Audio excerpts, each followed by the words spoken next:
Dear student, today we will know about congruent figures. Now अगर आप किसी भी फिगर को देखते हो तो आप सिंपल उसकी साइज और शेप को देख करके या उसकी पोजीशन को देख करके ये पहचान सकते हो कि वो देखने में एक जैसी हैं या बिल्कुल एग्जैक्टली सेम है। Now here two coins are given, that is 20 पैसा कॉइन है। अब हम इन्हें केवल देख करके ही बता सकते हैं कि ये दोनों फिगर्स बिल्कुल सेम है। और एक फिगर दूसरी फिगर पर अगर हम इसे रखते हैं तो यानी कि एक फिगर दूसरी फिगर को पूरी तरह से कवर कर लेती है, और अगर हम फर्स्ट फिगर के ऊपर अगर सेकंड फिगर को रखते हैं तो दैट इज वो भी इसको पूरी तरह से कवर कर लेगी। यानी कि इस प्रोसीजर को हम बोलते हैं सुपर इम्पोज।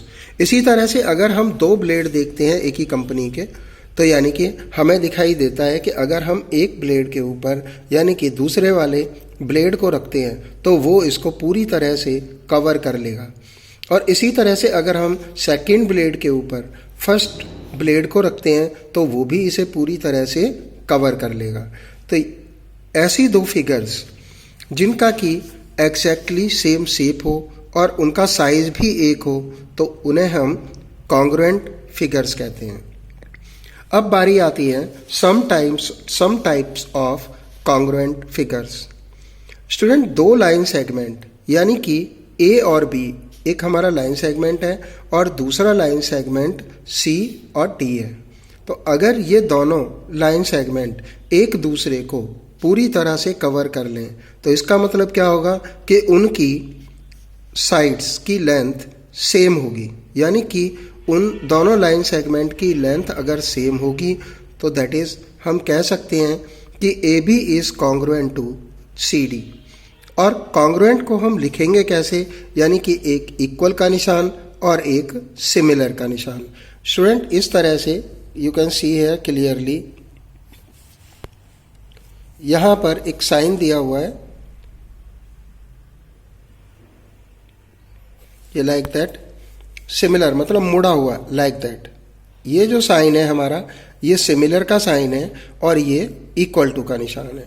तो यानी कि हम कॉन्ग्रुएंट फिगर को, और कॉन्ग्रुएंट फिगर हम किसको बोल सकते हैं, यानी कि जो दिखने में भी एक जैसी हों और वो साथ ही साथ इक्वल भी हों।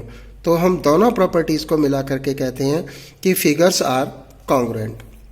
नाउ इसी तरह से टू एंगल्स आर कॉन्ग्रुएंट, यानी कि दो एंगल कॉन्ग्रुएंट होंगे अगर उनके एंगल का मेजर सेम होगा। अब हम लिख सकते हैं कि angle A O B is congruent to angle C D और ई के। स्टूडेंट, नाउ इसी तरह से अगर दो फिगर स्क्वायर्स में दे रखी है तो अगर स्क्वायर्स की लेंथ ऑफ साइड्स इक्वल है, यानी कि दो स्क्वायर की अगर साइड्स की लेंथ अगर इक्वल है तो हम कहेंगे कि square A B C D is congruent to square E F G H. And now two rectangle congruent कब होंगे, जब उनकी लेंथ्स सेम होंगी और उनकी ब्रेड्थ भी सेम होगी। यानी कि ए बी इक्वल टू होगा ई एफ के और A D equal to E H के। स्टूडेंट, नाउ यहां पर आप देख रहे हो कि रेक्टेंगल की लेंथ बड़ी है और यानी कि ब्रेड्थ छोटी है। यानी कि when we compare length and breadth तो हम देखते हैं कि लेंथ बड़ी होगी और ब्रेड्थ छोटी होगी। तो स्टूडेंट, अब यहां पर एक और क्वेश्चन अराइज होता है कि हम ऐसे पार्ट्स को क्या बोलेंगे। अब कंपैरिजन करते वक्त हमें यह भी ध्यान रखना होता है कि लेंथ का कंपैरिजन लेंथ से करें और ब्रेड्थ का कंपैरिजन किससे, दूसरी फिगर की ब्रेड्थ से कंपेयर करें। तो ऐसे पार्ट्स जैसे कि लेंथ का कंपैरिजन अगर हम ब्रेड्थ के साथ करेंगे तो ऐसा कभी नहीं हो सकता। तो ऐसे पार्ट यानी कि लेंथ और दूसरी फिगर की भी लेंथ, तो ऐसे पार्ट्स को हम क्या बोलेंगे, करस्पॉन्डिंग पार्ट्स।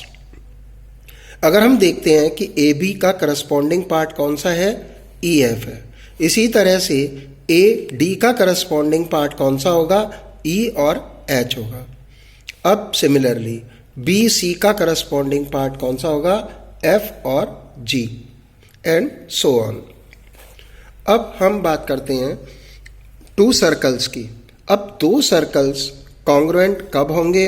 अगर उनका रेडियस इक्वल होगा, क्योंकि सर्कल डिपेंड्स ऑन रेडियस। तो अगर दो सर्कल का रेडियस इक्वल होगा तो that is circles are congruent. अब now it is an important topic for you, that congruency of triangles. Student, congruency of triangles का मतलब क्या है कि टू कॉन्ग्रुएंट होंगे, मतलब टू ट्रायंगल्स कॉन्ग्रुएंट होंगे अगर उनके pair of corresponding sides and corresponding angles are equal. तो स्टूडेंट, करस्पॉन्डिंग हमने कहाँ किया था? अभी रेक्टेंगल में समझा था कि करस्पॉन्डिंग क्या होते हैं, मीन्स लेंथ का कंपैरिजन लेंथ से और ब्रेड्थ का कंपैरिजन ब्रेड्थ से।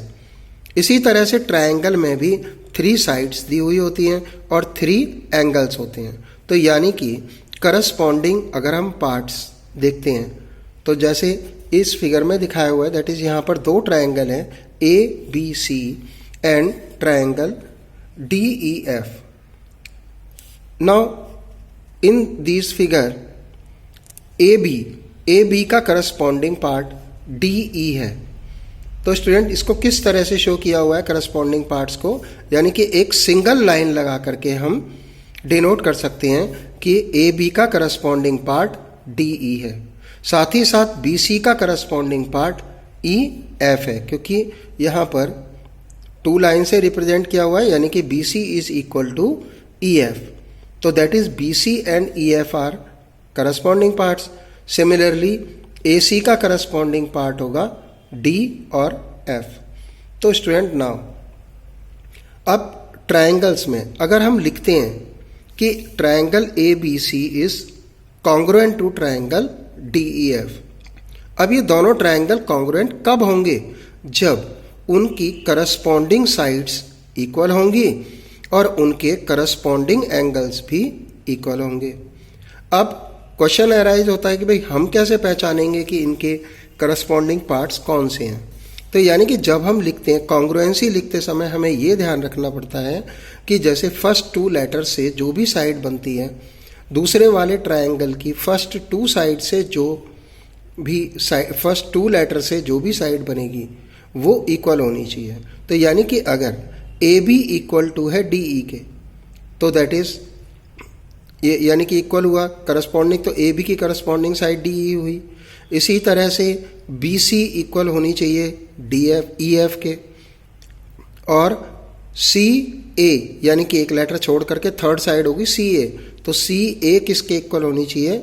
F और D के, FD के।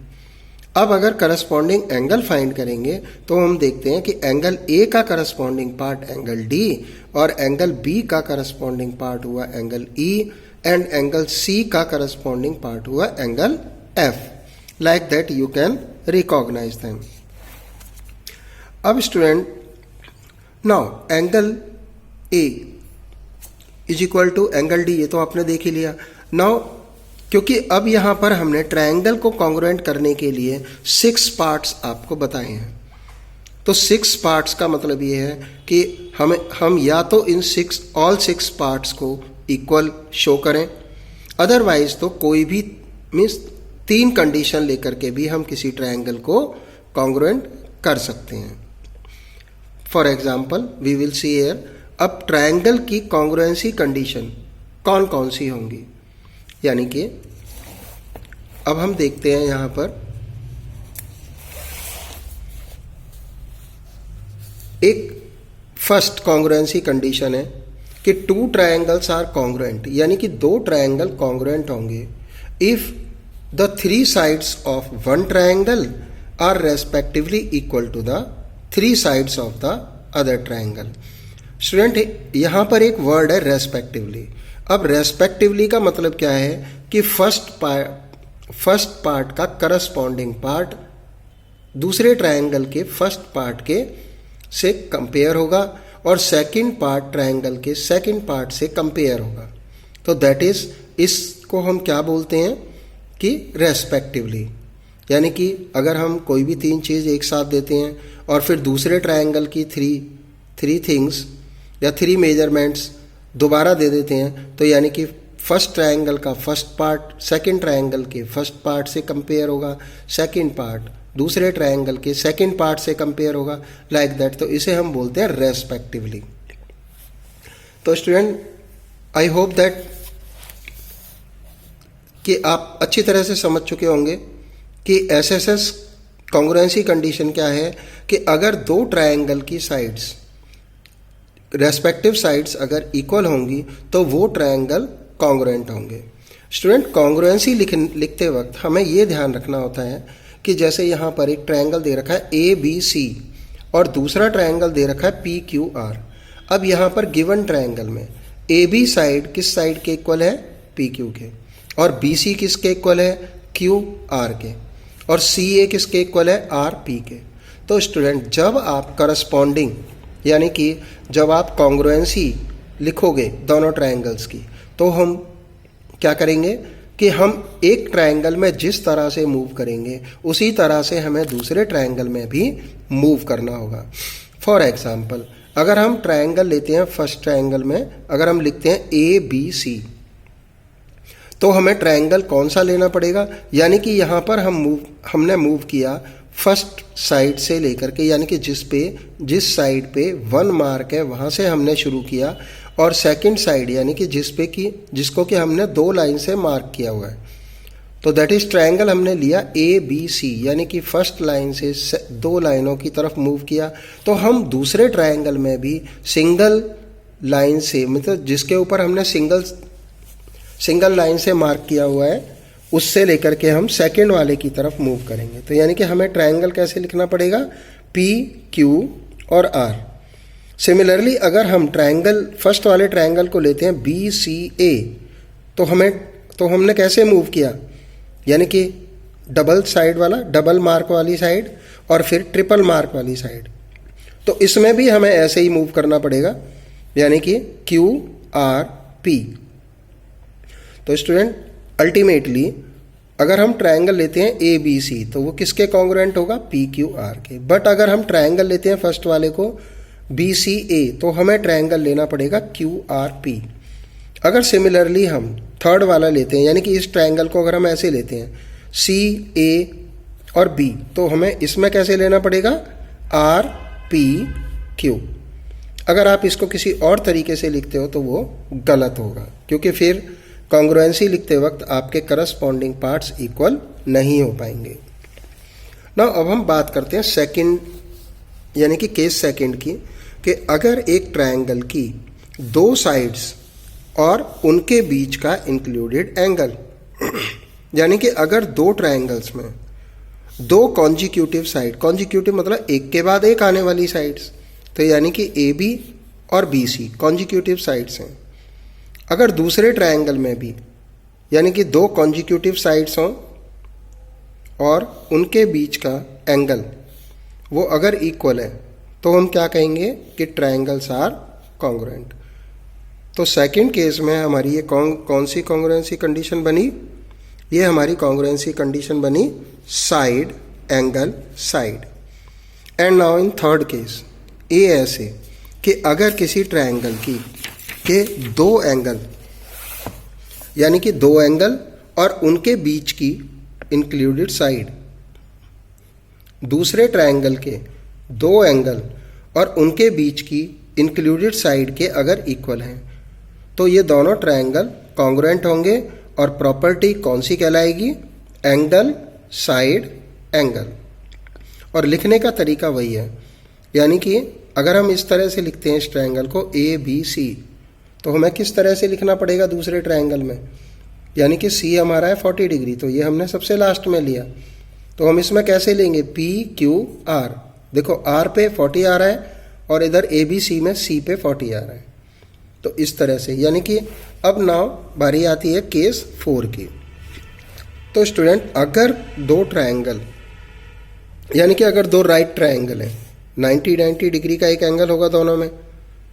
अब अगर उन दोनों का हाइपोटेन्यूज इक्वल होता है और इनमें से कोई सी भी एक साइड यानी कि एक ट्रायंगल की ये साइड इस साइड के इक्वल है, यानी कि 90 डिग्री में से कोई सी भी एक साइड दूसरे ट्रायंगल की एक साइड के इक्वल हो, एक 90 डिग्री का एंगल हो और एक हाइपोटेन्यूज हो, तो हम कहेंगे कि दोनों ट्रायंगल्स कॉन्ग्रुएंट हैं और प्रॉपर्टी का नाम क्या होगा, RHS। RHS means right angle, H stands for hypotenuse और एक कोई भी sides.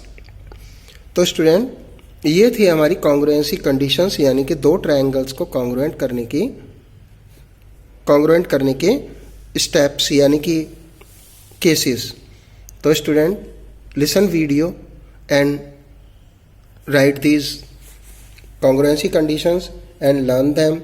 We will do our exercise in next part. Thanks.